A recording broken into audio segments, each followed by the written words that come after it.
Les attributs de la mort de Jésus-Christ nous apportent la guérison divine. Les attributs de la mort de Jésus-Christ nous apportent la guérison. Si Christ était mort, pour que toi tu sois sauvé, pour que toi tu sois délivré, pour que toi tu sois guéri,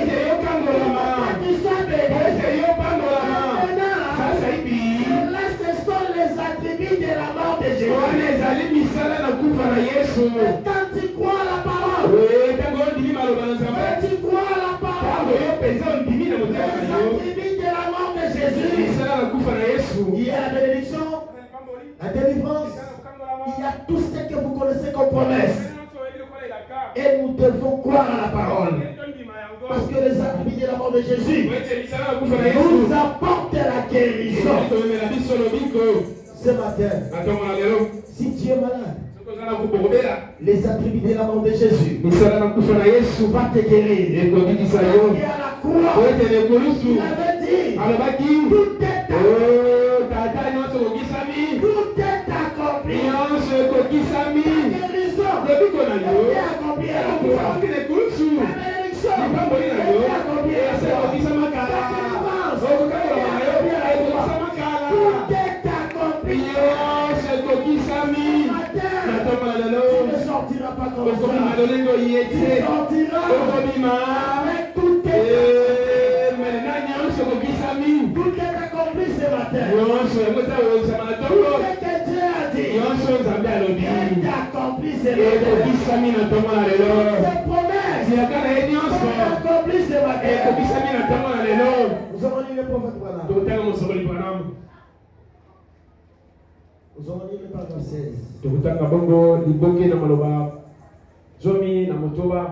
Le frère Branham dit ceci.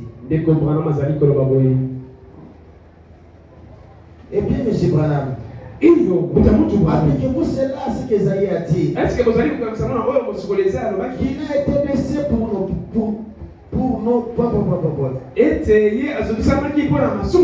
oui, c'est vrai. Si je prouve que c'est déjà passé, l'accepterez-vous? Je dis oui, c'est juste.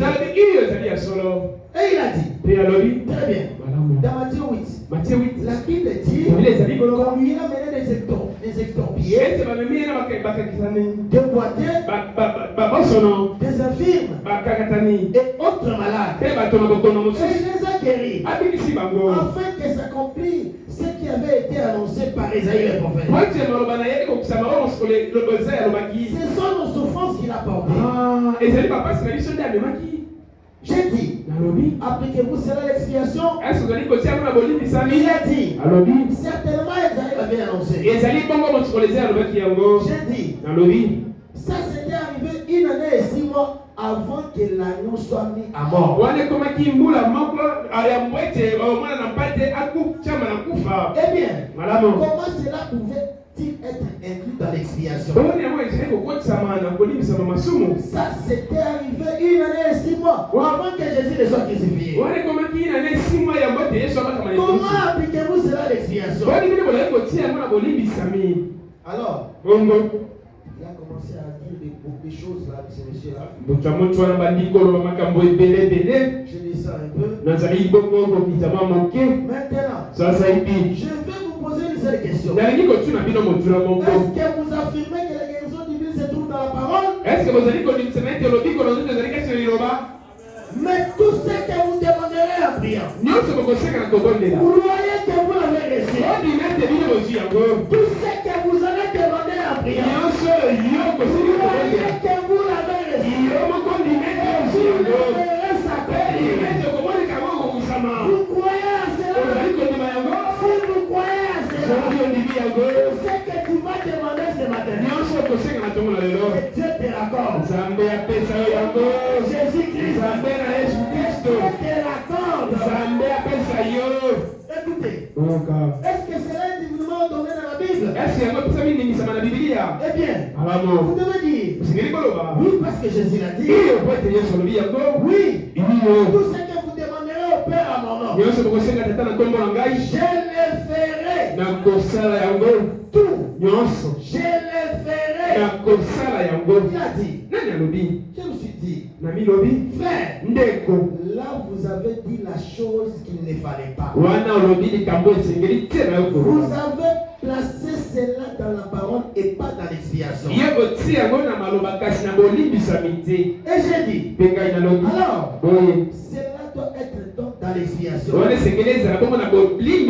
Si cela est dans la parole, il a dit non. Il a dit non.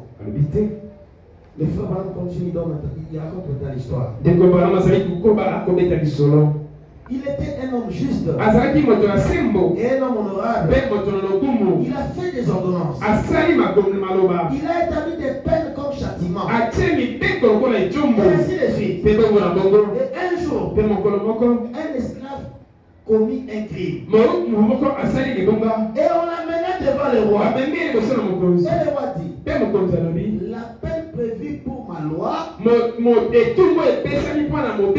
pour ceci est que tu dois mourir.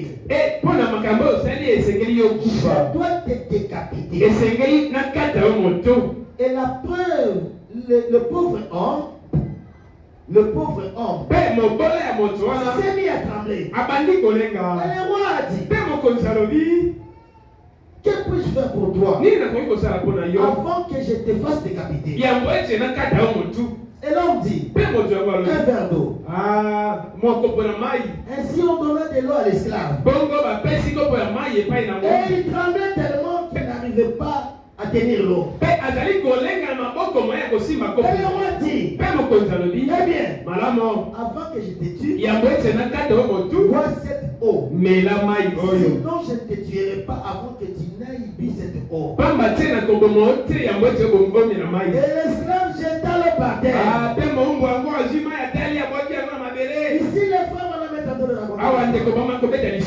sur l'expiation et la parole.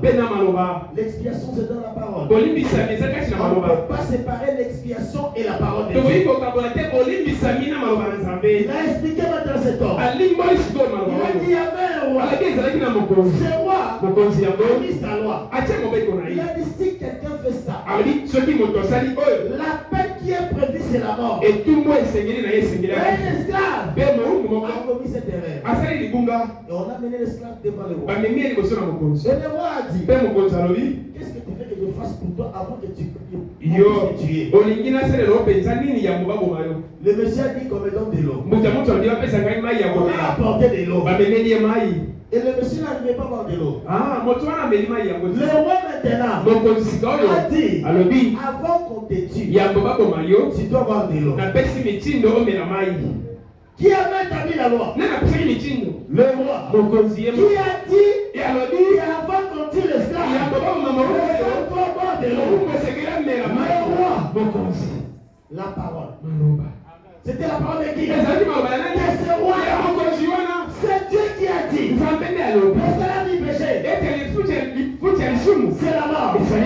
Mais il dit, Dieu a tellement aimé le monde. Il a donné son fils afin que quiconque ne périsse pas, mais il ait la vie éternelle. Il a dit cela. C'est Dieu.